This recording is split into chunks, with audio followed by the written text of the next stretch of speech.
I didn't know anything about the Boston Strangler case before I got this script. I had vaguely heard of it, but really didn't know anything at all. So I think it's such a complicated case. The reason I wanted to do it was I thought it was fascinating that it was two women who highlighted the case in the first place, and then the problems within the reporting of it, and the police work that went into it. So I felt like it was a very important story to tell. I felt like it really highlighted the importance of female investigative journalists, and it really highlighted the importance of having women in positions of power as far as storytelling went. I was drawn to this script because primarily the participation of Keira was a big draw for me. And also I met with Matt Ruskin, who I had seen Crown Heights, which is a really complex examination of the criminal justice system and a very deeply moral film. And it was very obvious to me that Matt was trying to tell this story for the right reasons. He really was invested in exposing the fact that these women were behind the coordination of the police department in Boston in a way that had never been done before. They really put themselves in a vulnerable position by criticizing the police department, and at a time when there were very few female journalists and almost none of them doing this kind of work. They were on the advice desk in the lifestyle columns, doing some stunt reporting for, they'd go to a county fair, but they weren't covering crime. And what fortitude was required for these women to pursue this case. I mean, that's a really extraordinary story.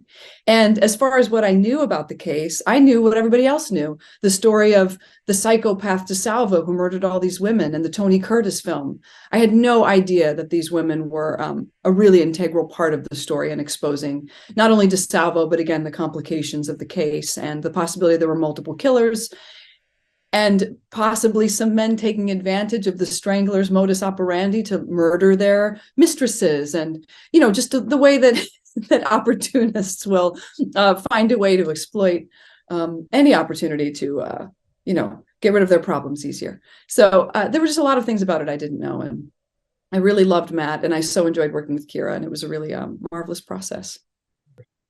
I think their resilience was extraordinary. I think what they were up against as far as being taken seriously in a male-dominated world, in a male-dominated industry, going up against the Boston Police Department, and plus reporting on a serial killer or multiple killers that were not caught. So I think the fact that they put themselves in harm's way, they did get a lot of death threats. It did impact their family life, and the fact that they did all of this when they had children and they still had to be present as mothers. I thought that they were incredibly impressive women. And I felt like it was very important to tell their story. I think it's very important to highlight the job of female investigative journalists, because they chose this story. They knew that it was important and it had been largely ignored. So I felt it was a very empowering and quite cathartic experience to play Loretta McLaughlin. What was surprising to me about Jean's story, of course, she's operating in this male-dominated arena, but she also came from a time when her father had an 8th grade education, 4th grade education. Her mother had an 8th grade education. He was a firefighter, and she worked for the telephone company. And Jean was one of the first people in her family to go on to have a career of this magnitude. Her brother actually was a Pulitzer Prize-winning photographer. So clearly it was a family that valued education. And what I loved about Jean's story is that she was working at a Pinkham's drugstore after high school. She had one more class to take before going to nursing school. And there was a disappearance of a young girl in the town. And Bob Court was one of the journalists covering the story, because that was where the public telephone was. So all the journalists were reporting back to their offices from the Pinkham's drugstore.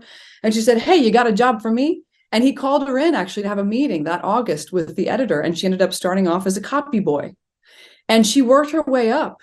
And I just find that extraordinary. As a practical feminist, just knowing she had to put her head down and do her work. She still had to be feminine. She still had to make dinner. She had to write her stories at 2 a.m. at the dining room table. And as Keira pointed out, all the while being threatened. I mean, she was they were threatened for anything, not just covering, if women covered politics, they were threatened. It's not just covering a serial killer. So really an extraordinary obstacle. She was up against a lot. And the fact that these women continued to go on to have these really amazing careers, still in a time where there were so few female journalists working. Jean ended up covering crime for the rest of her career. Loretta was an award-winning medical journalist. They were loved and admired by their families for what they overcame, and it was a real honor to get to tell that story.